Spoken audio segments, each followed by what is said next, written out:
ইয়া আইয়ুহাল্লাযীনা আমানু দুখুলু ফিস-সিলমি কাফা। আল্লাহ তাবারাক ওয়া তাআলা কোরআন মাজিদে বলেন, হো ঈমানদার বান্দা বান্দিরা তোমরা শুনে নাও, ও ঈমানদার বান্দা বান্দি যাহারা ঈমান এনেছো, এক আল্লাহ তো বলে বিশ্বাস করেছো, জান্নাত জাহান্নাম বলে বিশ্বাস করেছো, মওত বলে যারা বিশ্বাস করেছো, কোরআন আমার কিতাব কিতাব বলে বিশ্বাস করেছো, আল্লাহ রাব্বুল আলামিন ওই সমস্ত ঈমানদার বান্দা বান্দীদেরকে ডাক দিয়ে বললেন, হো ঈমানদার বান্দা বান্দি তোমরা শুনে নাও, ইসলাম ধর্মে তোমরা পরিপূর্ণ হয়ে যাও, ইসলাম ধর্মে তোমরা পরিপূর্ণ হয়ে যাও, ইসলাম ধর্মে তোমরা পূর্ণভাবে ঢুকে যাও। এক নম্বর কথা। দুই নম্বরে আল্লাহ রাব্বুল আলামিন বলেন, হে আমার ঈমানদার বান্দা বান্দিরা তোমরা শুনে নাও, ইসলামে ঢোকা পর, দ্বীনে ঢোকা পর, ওয়ালা তাত্তাবিউ খুতুওয়াতিশ শাইতান, খবরদার তোমরা শয়তানের পায়রাবি করিও না, শয়তানের ইত্তেবা করিও না, শয়তান যে পথে চলছে ওই পথে খবরদার তোমরা চলিও না। তিন নম্বরে আল্লাহ তাবারাক ওয়া তাআলা বলবেন মাওলানা কেন চলবো না? শয়তানের পথে চলতে গেলে কি হবে? শয়তানের রাস্তাতে চলতে গেলে কি হবে? কি ক্ষতি আছে, কি নোকসান আছে?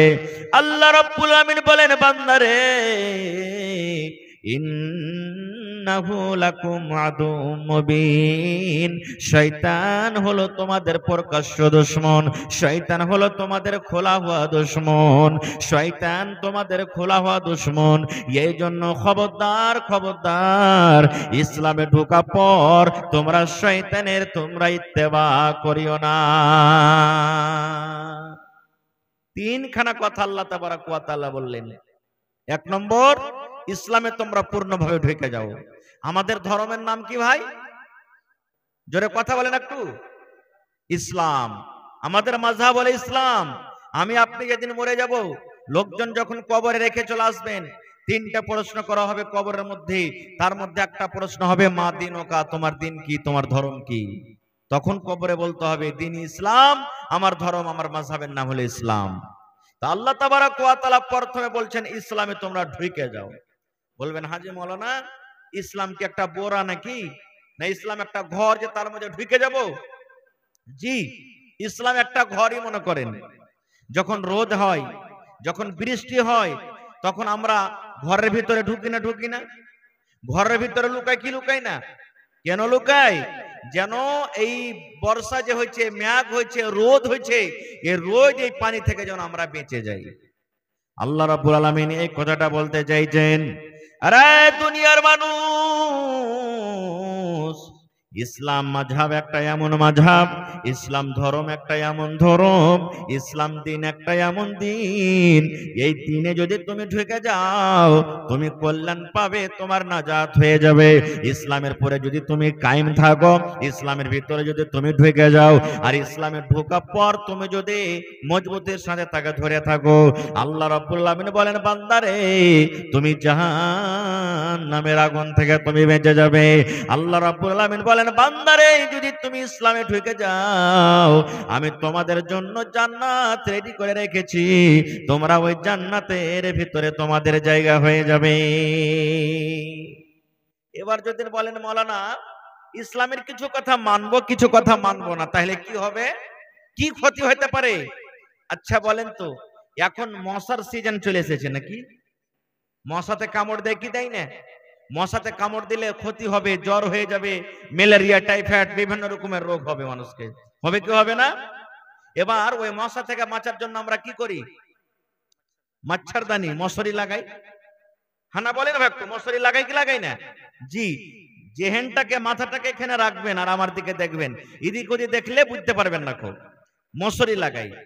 এবার গোটাই মশারি আপনি ভালো করে লাগিয়ে রেখেছেন, এবার কোনাখানে যদি এক হাত উঁচা করে রেখে দেন, তো মশারি লাগিয়ে কোনো কাজ হবে? হবে জি ভাই? কোনো কাজ হবে না। ওই কোনা দিয়ে মশারি ঢুকবে না। যদি ঘুমের হালাতে যদি স্ত্রীটা, আপনি আগে শুতে গেছেন, স্ত্রীটা পরে শুতেছে, আর যদি কোন রকম ভুলের কারণে হয়তো কোন একদিক চেড়ে গেছে আর রাইতে পাটাপাট শুই করছে মশাতে, যেমনি আপনি চেতন পেয়েছেন বিবিটাকে দু চারটা তো হাইন ঠাকরা গাইল দিবেন। হ্যাঁ, হালির বেটি হালি, কোনো হুঁশ বুদ্ধি নাই, কিছু নাই, তুই কানি ঢেলা ভারী হয়ে আছিলি, মশুরি খানটা কিরকম ভাবে ছাটে, কি লাভ হয়েছে মশুরি লাগিয়ে বলবেন। আর একটা উদাহরণ দিই, চান মার্কা লুঙ্গি পিন্ধা আছেন 600-700 টাকা দামের, খুবই ভালো, ফুল প্যান্ট পিন্ধা আছেন একবারে 1000 টাকা মিটারের কাপড়, কিন্তু পাছা দিকের সামনে একটুখানি যদি 1 টাকা বরাবর যদি ফোঁটা থাকে, এরকম ফুল প্যান্ট পিন্ধা লাভ হবে? হবে? মানুষ কাপড় কিনে পিন্ধে, লুঙ্গি প্যান্ট কিনে পিন্ধে নিজের ইজ্জতকে রক্ষা করার জন্য, নাকি যেন আমার ইজ্জতটাও অপার মানুষ দেখতে না পায়। এবার ঠিক 600 টাকা তোমার লুঙ্গি পিন্ধা আছেন আপনি, আর যেই পিছন দিক আছে পায়খানা রাস্তার সামনে ঠিক 1 টাকা বরাবর 1 ইঞ্চি বরাবর একবারে লুঙ্গি একটু কাটা আছে, এরকম লুঙ্গি পিন্ধা কোনো দাম আছে? কোনো দাম নাই।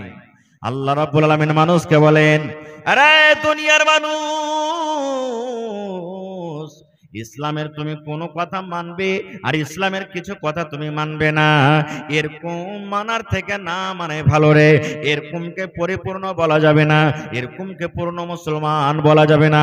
আল্লাহ রাব্বুল আলামিন বলেন, তুমি যদি পূর্ণ মুমিন মুমিনা হইতে চাও, তুমি যদি পূর্ণ মুসলমান হইতে চাও, তুমি যদি আমার জান্নাত পেতে চাও, তুমি যদি জাহান্নাম থেকে বাঁচতে চাও রে বান্দা বান্দি, তোমাকে পূর্ণ ইসলামে ঢুকতে হবে।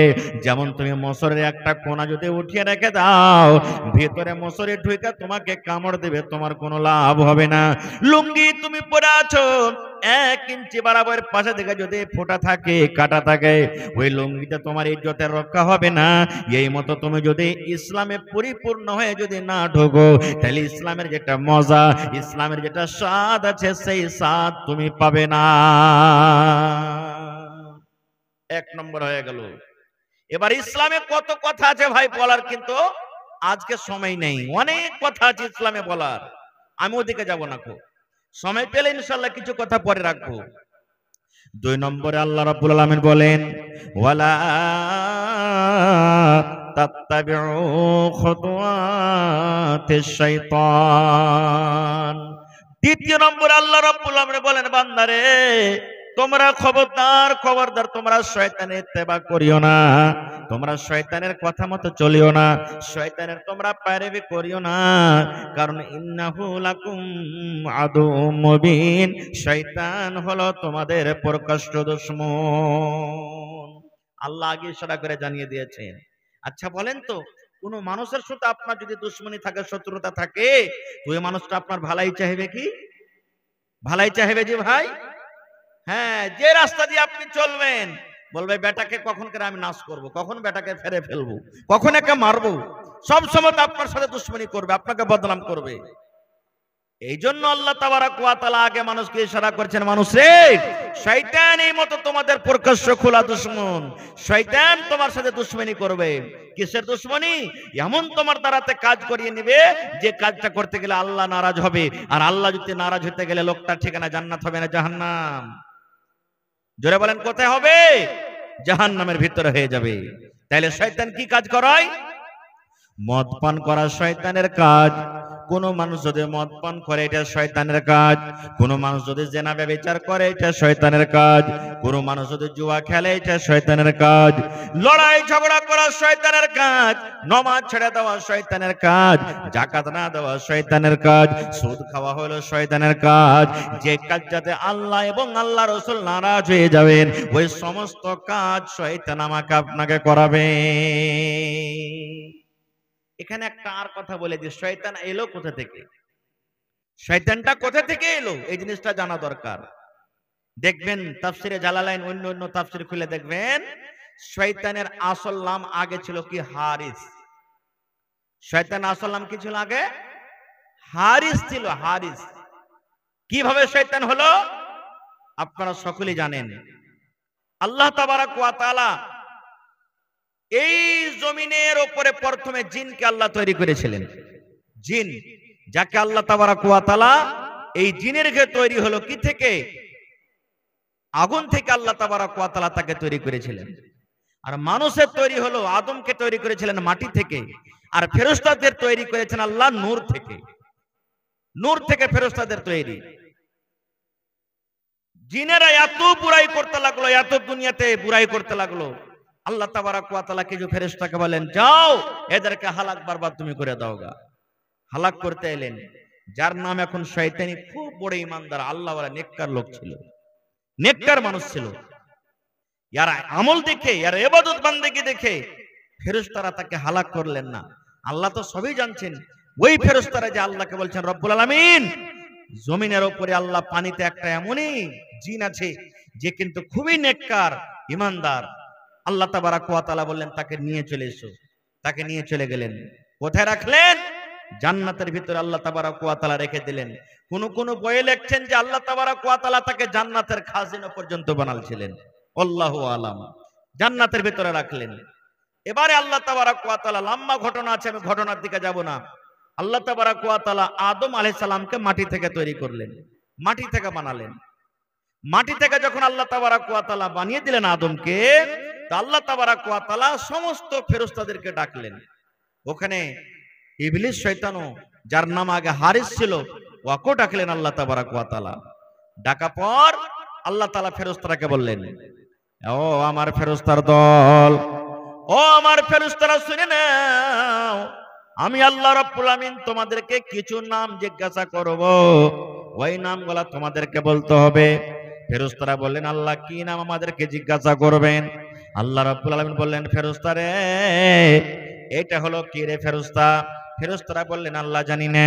এটা কিসের গাছ? আল্লাহ জানি না। ওপরে এটা কি? আল্লাহ জানি না। এটা কি জিনিস? আল্লাহ জানি না। প্রত্যেক সওয়ালের জবাবে ফেরেশতারা বললেন, আল্লাহ জানি না, জানি না, জানি না, জানি না। আল্লাহ, এতখানি আমাদের জ্ঞান নাই, আমাদের বুদ্ধি নাই, আমাদের কাছে ইলম নাই। আল্লাহ যতটুকু আমাদেরকে দান করেছে অতটুকু আমরা জানি, তাছাড়া আমরা বলতে পারবো না। কেউ কিন্তু বলতে পারলেন না। এবারে আল্লাহ তাবারক ওয়া তাআলা ওই মাটির আদম, আমাদের বাপ, সমস্ত মানুষের বাপ, যাকে আবুল বাশার বলা হয়েছে, ডাকলেন। ডাকা পরে বলছেন, আদম বলো তো এটা কি? আদম আলাইহিস সালাম বলে দিলেন পট করে, আল্লাহ এটা উমুক, এটা হলো জমিন। এটা কি? এটা আসমান। এটা কি? এটা বইয়ের গাছ। এটা কি? এটা আমের গাছ।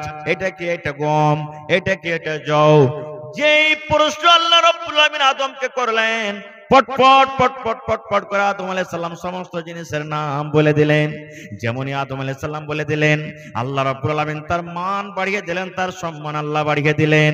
আল্লাহ রাব্বুল আলামিন ফেরেশতাকে বললেন, ফেরেশতারে, তোমরা বলতে পারলে না, তোমরা যখন একটা উত্তর দিতে পারলে না। এই দেখো আমার মাটির আদম, যাকে আমি মাটি থেকে তৈরি করেছি, আমার আদম সমস্ত জিনিসের নাম বলে দিয়েছে। এই জন্য ফেরেশতা, আমি আল্লাহ রাব্বুল আলামিন তোমাদেরকে আদেশ করে আমার মাটির আদমকে তোমরা সাজদা করো, মাটির আদমকে সাজদা করো। সমস্ত ফেরেশতারা সাজদা করে দিলেন, ইল্লা ইবলিস। সব ফেরেশতারা সাজদা করলেন, কিন্তু ইবলিস শয়তান সাজদা করলো না। আল্লাহ তাবারক ওয়া তাআলা তখন বলছেন, ইবলিস কি ব্যাপার? সব ফেরেশতারা আমার কথা মানলি, তুই মানলি না, তুই সাজদা কেন করলি না? ফেরেশতা ইবলিস তখন বলছে, আল্লাহ, ওয়াকে তৈরি করেছো মাটি থেকে, আর আমাকে তৈরি করেছো আল্লাহ আগুন থেকে। আগুন যতই লাভ এরকম ভাবে বন্ধ করা হোক, নিমা হোক, আগুন লাফে উপরে উঠবে, আর মাটিকে উপরে যত ফেলা হোক নাম দিকে আসবে। ওর থেকে আমি বেহতার উত্তম আছি, এই জন্য আমি ওকে সিজদা করব না। ও অহংকারী চলে এলো। আল্লাহ রাব্বুল আলামিন তখন বললেন, ও ইবলিস, তুমি শুনে নাও, আমার দুয়ার থেকে তুমি চলে যাও, আমার দরবার থেকে তুমি হটে যাও, হটে যাও, হটে যাও। তোমাকে আর দেখতে আমার ইচ্ছা করে না। আমার যখন তুমি কথা মানলে না, আমার কথা যখন তুমি শুনলে না, এই আমার দরবার থেকে তুমি চলে যাও, জান্নাত থেকে তুমি বের হয়ে যাও। এবার সারা জীবনের মতো শয়তানকে আল্লাহ জাহান্নামে করে দিলেন। এবার শয়তান আল্লাহ রাব্বুল আলামিনের কাছে আরজ করলেন, রব্বুল আলামিন, আল্লাহ, একটা তোমার কাছে আরজ করি, একটা জিনিস তোমার দরবারে চাই আল্লাহ, তোমার কাছে দরখাস্ত করে কি? আল্লাহ রাব্বুল আলামিন বলেন তুমি চাহো তোমাকে দেওয়া হবে, পূর্ণ করা হবে। শয়তান বলতে লাগলো আল্লাহ রাব্বুল আলামিন একটা তোমার কাছে আরজু। আল্লাহ যেমন মানুষের মত হয়, মানুষ যেমন 100 বছর 200 বছর 500 বছর 1000 বছর পর মানুষ মরে যাবে, আল্লাহ এর উম্মত তুমি আমাকে দিও না। আল্লাহ কিয়ামত পর্যন্ত আল্লাহ তুমি আমাকে বাঁচিয়ে রাখো, কিয়ামত পর্যন্ত আল্লাহ তুমি আমার হায়াতটাকে বাড়িয়ে দাও। আল্লাহ রাব্বুল আলামিন বললেন এই শয়তান শুন, তোর এই দরখাস্ত আমি আল্লাহ কবুল করে নিলাম, কিয়ামত পর্যন্ত আমি আল্লাহ রাব্বুল আলামিন তোমাকে মত দিব না, তোমার হায়াত বাড়িয়ে দিলাম।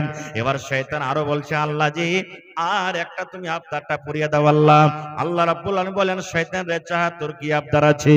এবার শয়তান বলতে লাগলো আল্লাহ মানুষের রগে রগে যেমন রক্ত বহে, মানুষের নাসে নাসে যেমন খুন চলে আল্লাহ, এই মতো তুমি আমাকে এমন ক্ষমতা দাও, পাওয়ার দাও, যেন মানুষের রগে রগে রক্তর ভিতরে আমি শয়তান দৌড়াইতে পারি। আল্লাহ বলেন যাও যাও, এটাও পাওয়ার তোমাকে আমি দিয়ে দিলাম, যাও এটাও তোমাকে আমি দিয়ে দিলাম। আল্লাহ তাআলা অফার দিয়ে দিলেন। এবার শয়তান তখন কি কসম খাইছেন জানেন? আল্লাহ জি তুমি আমাকে সারা জীবনের মতো জাহান্নামী ঘোষণা করে দিয়েছো আল্লাহ, আমি তোমার ইজ্জত তোমার জালালের কসম খেয়ে বলি আল্লাহ আমি একাই জাহান্নামের ভিতরে যাব না, আল্লাহ একাই জাহান্নামের ভিতরে যাব না। আয় আল্লাহ এই তোমার মাটির আদমকে আমি জাহান্নামের ভিতরে নিয়ে যাব রব্বুল আলামিন, আমি সারা জীবনের মতো জাহান্নামের আগুনে জ্বলবো পুড়বো, আমি একাই যাব না, আমি তোমার এই মাটির আদমকে সঙ্গে করে আমি জাহান্নামের ভিতরে নিয়ে যাব। কে কসম খাইলেন? শয়তান। এই যে দেখেন দুশ্মনী চালু হয়ে গেল। তখন আল্লাহ তাআলা বলে দিলেন এই ইবলিস যা যা যা যা, তোকে খোলা পাওয়ার দেওয়া থাকলো, যে আমার অরিজিনাল নেককার বান্দা বান্দি হবে জীবনে তোর কথাও শুনবে না কো মানবে না কো, যা যা পারবি। শেষ কথা হযরত আদম আলাইহিস সালামকে আল্লাহ তাবারক ওয়া তাআলা জান্নাতের ভিতরে রাখলেন, ওর স্ত্রী মা হাওয়াকে জান্নাতের ভিতরে রাখলেন। জান্নাতের ভিতরে রাখার পর আল্লাহ তাআলা আদমকে বলে দিলেন কি, এই আমার আদম, হাওয়া তুমি শুনে নাও, জান্নাতের ভিতরে কোন জিনিসের খাওয়ার কমি নাই, থাকার কমি নাই, যা ইচ্ছা তোমরা তাই খাবে আদম রে। আল্লাহ রাব্বুল আলামিন একটা গাছের দিকে ইশারা করে বললেন আদম ওয়ালা তাকরাবা হাযিহিশ শাজারা। আল্লাহ বলেন আদম হাওয়া জান্নাতের ভিতরে যেখানে ইচ্ছা সেখানে যাও, যেখানে ইচ্ছা সেখানে ঘুরো, যা ইচ্ছা তাই তোমরা খাও, কিন্তু আল্লাহ একটা গাছের দিকে ইশারা করলে বলেন আদম রে ওই গাছটা যে তোমরা দেখতে পাও এই গাছটার ফল খাওয়া দূরের কথা, ওই গাছটার পাঞ্জরে খবরদার তোমরা যাইও না। একটাই গাছ আল্লাহ ইশারা করে বললেন আদম সব জায়গার তুমি যাও জান্নাতে ঘুরো খাও মানে নেই, কিন্তু একটা গাছকে আল্লাহ ইশারা করে বললেন ওই গাছটার ফল খাওয়া দূরের কথা, গাছটার পাঞ্জরে যেও না। কিন্তু শয়তান তো ওয়াদা করেছে যে আমি একাই জাহান্নামে যাব না, আদমকে নিয়ে যাব। থাকে থাকে একদিন শয়তান একবারে সুবহানাল্লাহ মৌলভী সাহেবের ভেষ নিয়ে, একবারে মুত্তাকি পরেজগার বান্দার ভেষ নিয়ে, একবারে সুন্দরভাবে দাড়ি ছেড়ে, একবারে ভালো পোশাক পিন্ধে এবারে জান্নাতের ভিতরে চলে গেছি। জান্নাতের ভিতরে যাওয়ার পর তখন আদমকে ডাক দিয়ে বলছেন, ও তো জানে না যে এটা শয়তান, আদম আলাইহিস সালাম জানেন না যে এটা শয়তান। তখন কথা বলতে বলতে বলতে বলতে তখন কি বলছে রে শয়তান বলছে আদম একটা কথা বলবো। বলছে কি? বলছে তুমি আমার কাছের লোক, তোমার পরে দয়া লাগছে মায়া লাগছে এই জন্য তোমাকে বলছি। বলছে কি রে ভাই? বলছে আল্লাহ তাআলা যে জান্নাতের ভিতরে তোমাকে রেখেছে তুমি আরামে আছো না দুঃখে আছো? বলছে খুবই সুখে আছি, এখানে দুঃখ বলে কিছু নাই, কারণ জান্নাতের ভিতরে সর্দি লাগবে না, জ্বর হবে না, খাসি হবে না, বুড়াইবে না, ওখানে কোন রকমের কষ্ট হবে না, ঝাড়াও ফিরাও হবে না, ওখানে যত খাবেন ঢেকুর দেবেন সব হজম হয়ে যাবে। বলছে খুব খুশিতে আছি। তখন ইবলিস বলছে যে আদম তুমি তোমরা মিয়া বিবি জান্নাতের ভিতরে সারা জীবন থাকতে চাও? তো বলছে হ্যাঁ। বলছে একটা কাজ, তোমার গায়ে আমি কাছের মানুষ এজন্য বলছি, আল্লাহ তাআলা ওই জান্নাতের ওই গাছের ফলটা খাইতে মানা করেছে তুমি জানো? বলছে কি? বলছে তুমি যদি গাছের ফলটা যদি না খাও হইতে পারে কবে দেখবে যে তোমাকে আল্লাহ এই জান্নাত থেকে বাইরে অন্য কোনো জায়গাতে তোমাকে ফেলে দিবে। এই জন্য জান্নাতে সারা জীবন থাকতে চাও, ও গাছটার ফল খেয়ে নাও। এই দেখেন পিছে লেগে গেল, শয়তান ওয়াদা করেছে আমি একাই জাহান্নামের ভিতরে যাব না। তার কথা শুনে তারা মিয়া বিবি দুজনেরই যেমন গাছের ফল খাওয়া। সুবহানাল্লাহ। জান্নাতের লেবাস তাদের পরনে ছিল, জান্নাতের কাপড় তাদের পরনে ছিল। বন্ধুরে, সঙ্গে সঙ্গে যেমনই গাছের ফল খাওয়া, সঙ্গে সঙ্গে জান্নাতের সমস্ত লেবাস গা থেকে খুলে পড়ে গেল। এবার হযরত আদম আলাইহিস সালাম এবং তার সাথে তার স্ত্রী হাওয়া আলাইহিস সালাম লজ্জায় পড়ে গেলেন, লজ্জিত হয়ে গেলেন। এবার ওই গাছের বড় বড় পাতাগুলা দিয়ে নিজের লজ্জাকে, নিজের লজ্জাস্থানকে ঢাকতে শুরু করলেন। এবার ঢাকা পর আল্লাহর দরবারে কাঁদতে কাঁদতে দোয়া শুরু করে দিলেন, রব্বানা যালামনা আনফুসানা ওয়া ইল্লাম তাগফির লানা ওয়া তারহামনা লানাকুনান্না মিনাল খাসিরিন। এই দোয়া শুরু করে দিলেন, কাঁদতে লাগলেন, রব্বানা যালামনা আনফুসানা ওয়া ইল্লাম তাগফির লানা ওয়া তারহামনা লানাকুনান্না মিনাল খাসিরিন। আয় আল্লাহ, আমরা নিজের নফসের উপরে জুলুম করেছি, অত্যাচার করেছি। আয় আমাদের রব, আমরা নিজের নফসের উপরে জুলুম অত্যাচার করেছি। আল্লাহ, যদি তুমি আমাদের গুনাহ খাতাকে মাফ না করো আল্লাহ, তাহলে আমরা খাসারাদের মধ্যে হয়ে যাব। আল্লাহ, যারা জাহান্নামে যাবে তাদের দলে আমরাও কিন্তু হয়ে যাব। আল্লাহ তাআলা গুনাহ তো মাফ করে দিলেন, কিন্তু আল্লাহ তাবারাক ওয়া তাআলা বলেন, আদম আর জান্নাতের ভিতরে রাখা হবে না, জান্নাতের ভিতরে রাখা হবে না, যাও তোমরা এখন জমিনে চলে যাও। এবারে হযরত আদম আলাইহিস সালাম আর মা হাওয়াকে কোথায় দিয়ে দিলেন? আল্লাহ জমিনে ফেলে দিলেন। এবার যখন তওবা কবুল হয়ে গেল, আদম আলাইহিস সালামের আল্লাহ গুনাহকে মাফ করে দিলেন। এবার মাছ দেখবেন যখন জমিনের উপরে রাখবেন, মাছ ছটফট করে কি করে না? শয়তানকে ছটফটি লেগে গেল ওরকমই। আল্লাহ, তোমার কথা না মানার কারণে তুমি সারা জীবনের মতো আমাকে জাহান্নামী ঘোষণা করে দিয়েছো। আর আদম আজকে একটা ভুল করলে, গাছের ফল খেতে মানা করেছিলে, গাছের ফল খাওয়া সত্ত্বেও যখন তোমার দরবারে তওবা করলে আল্লাহ তুমি মাফ করে দিলে। আল্লাহ, এটা কেমন তোমার লিয়া খেলা? আল্লাহ রাব্বুল আলামিন বললেন, শয়তান রে, তখন তুই যে আমার কথাটা মানিসনি, আদমকে সিজদা করিসনি, তুইও যদি আমার দরবারে তওবা করতি হয়তো আমি আল্লাহ মাফ করে দিতাম, কিন্তু তুই তো তওবা করিসনি। আর আমার আদম গুনাহ করার পর তওবা করেছে, এই জন্য আমি আল্লাহ তাআলা তাকে মাফ করে দিলাম। এবার শয়তান কি বলছে? এই আদম তুমি শুনে নাও, এই হাওয়া, এই আদম তোমরা দুজন শুনে নাও, তোমাদেরকে আমার দলের মধ্যে করতে পারলাম না, তোমাদেরকে আমার দলের ভিতরে জামাতের মধ্যে করতে পারলাম না, কিন্তু আদম রে তুমি শুনে নাও, তোমাকে আমি আমার জামাতে করতে পারলাম না। তোমার সন্তান যত হবে, তোমার ছেলে মেয়ে যত হবে, আমি তাদেরকে আমার সাথে জাহান্নামের ভিতরে নিয়ে যাব। তোমাকে তো পারলাম না, কিন্তু তোমার ছেলে মেয়েরাকে জাহান্নামের ভিতরে নিয়ে যাব। ভাই মুসলমান, মেলাই কথাই জায়গাতে লুকিয়ে আছে, আল্লাহ বাচ্চা রাখেন, ইনশাআল্লাহ বলবো। এবারে জমিনের উপরে আল্লাহ তাআলা তিনটা লোককে পাঠালেন।